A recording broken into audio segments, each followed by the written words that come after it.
Good morning, everybody. I hope that you're having a great start to your day. And I was just driving up to work, and as my friend Pastor Jim says, God was downloading all kinds of stuff into my head. And before I get out here and get started with work, I just was like, I have to at least say this out loud because it was on my heart. Because there are a lot of people that are feeling like life is not going the way that they want. Sorry, I'm going to move this camera around so that I don't shake. My hand gets a little shaky with caffeine in the morning. I didn't have that much, but still affecting me today.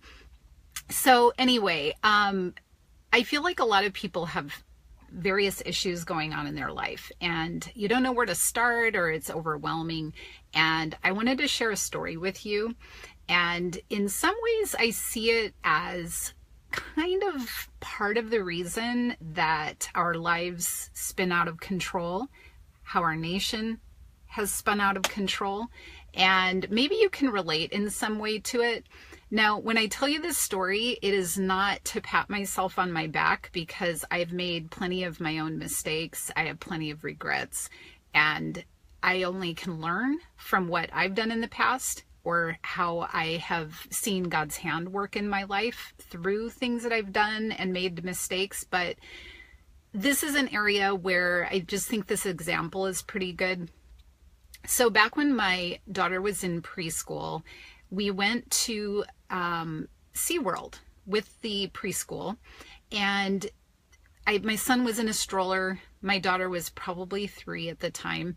And we were given the opportunity to go to SeaWorld with a very huge discount. I feel like it was like $8 a person.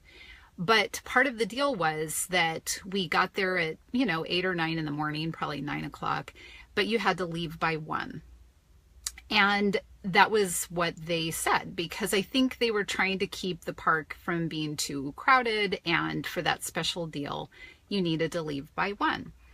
Well, 1 o'clock rolls around and I'm getting ready to take my 2 kids and pack them back in the car.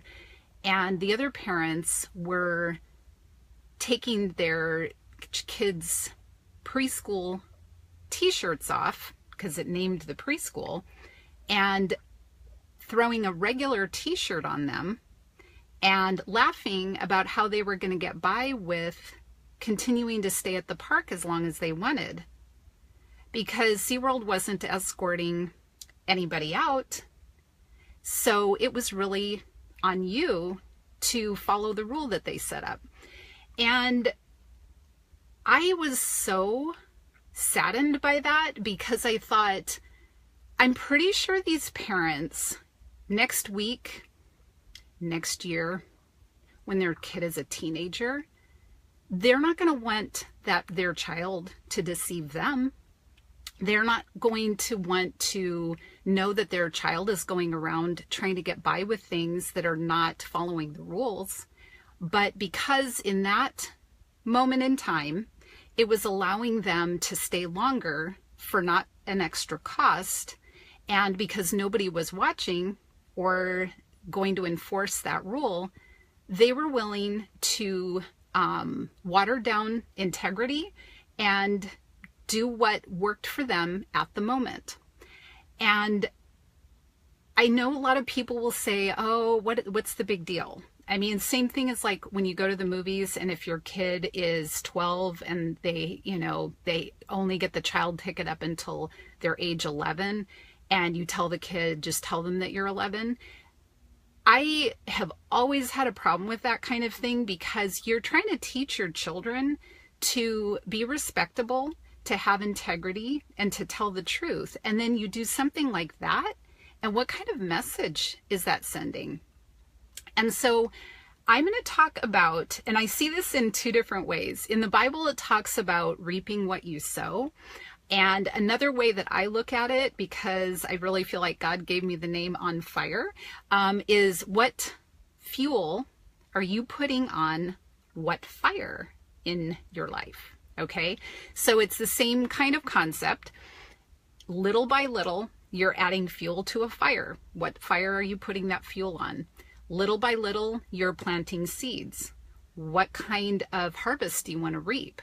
And in that particular situation with your kids, what are you going to get in the long run if you're doing that little by little, kind of messing up with your message with them?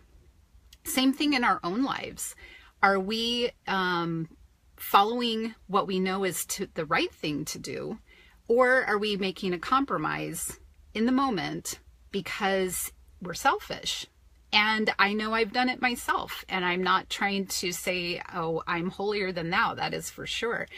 But one thing I've learned is that in the moment, it's not always easy, but you always feel better when you do the right thing. Now, this is going to carry over into all the different areas. So when I talk about my different fires in my life, I always, and God had said this to me many times when I feel overwhelmed, your fires that you need to put your fuel on is number one, me, God. I am a jealous God.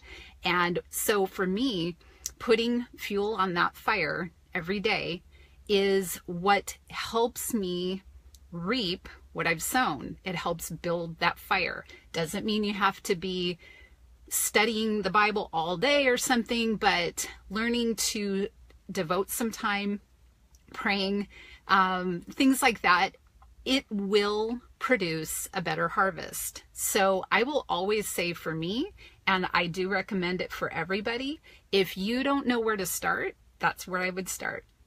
Another fire is family. So I feel like a big part of why our nation has gone way off track is because we haven't really put family first. It's become very selfish, and there have been a lot of parents through history that have chosen their own momentary desire over the benefit of their family. And so families fall apart, and then you don't have that family unit. So the same thing, even if our families are together, we need to be thinking about what kind of fuel are we putting on the family fire. If we're all on our phones and devices every moment that we're together, what kind of harvest are we going to produce?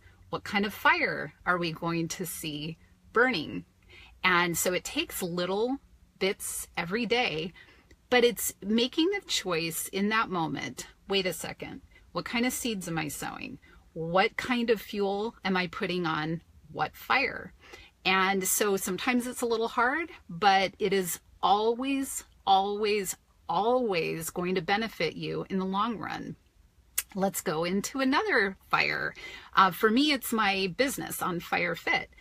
So, but that comes after God and family for me. And I already know that someday on my deathbed, I'm not going to look back and think about how much money I made or a bigger house. I'm going to think about the people that were near me. And am I putting fuel on those fires? So, but after that, we do have a purpose. We do have a reason for being here in this world. And so what kind of light are we shining? What kind of fire are we burning? So for me, I try to think in terms of how can I help people? Because for me, that is an important fire. It's what God has given to me, and it's part of my reason for being here. So I will always try to put fuel on that fire. And I might not see a big benefit. I might not see, tons and tons of followers or whatever, but what kind of harvest am I looking for? A few people that I connect with in a deeper way, that maybe develop a stronger relationship with God or feel better healthy wise.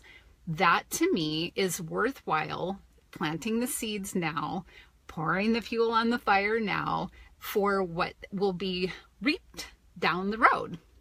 So for you, maybe your life feels like it's kind of out of control, or maybe it's just one area, but all I want you to do is stop and think for a minute. Where are you pouring your fuel? What is the fire that you're putting your fuel on? Okay. If it's negativity, if it is distraction from, selfish things that you are focusing in on, then you're going to reap from that.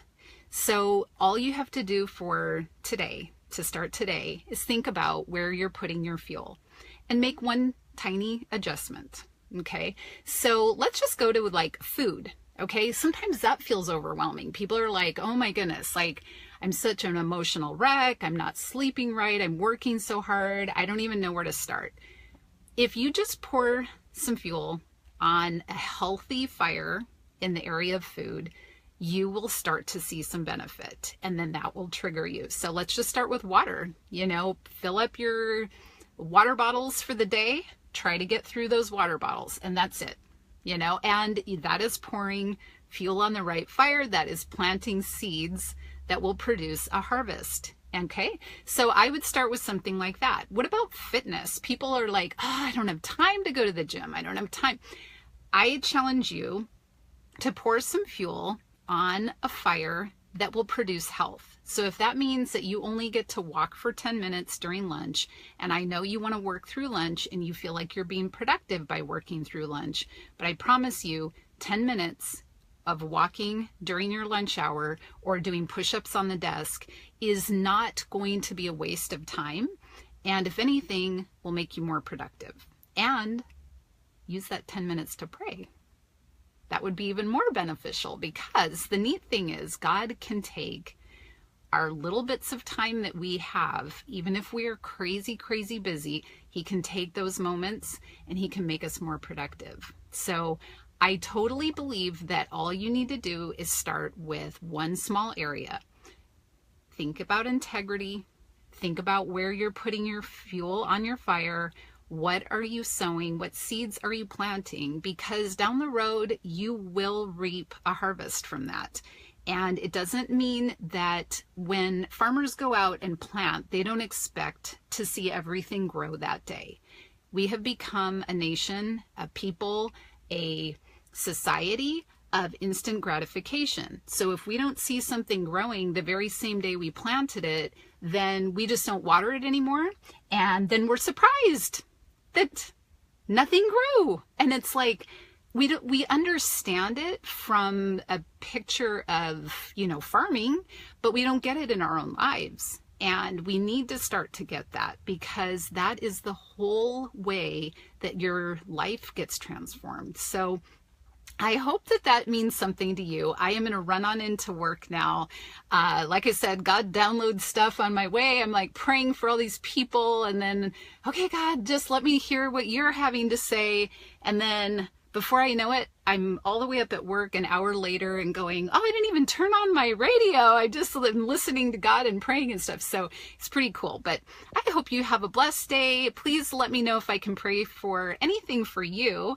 And I just hope that you make one small change. Put some fuel on a good fire and watch it burn and stay burning. God bless you. Bye.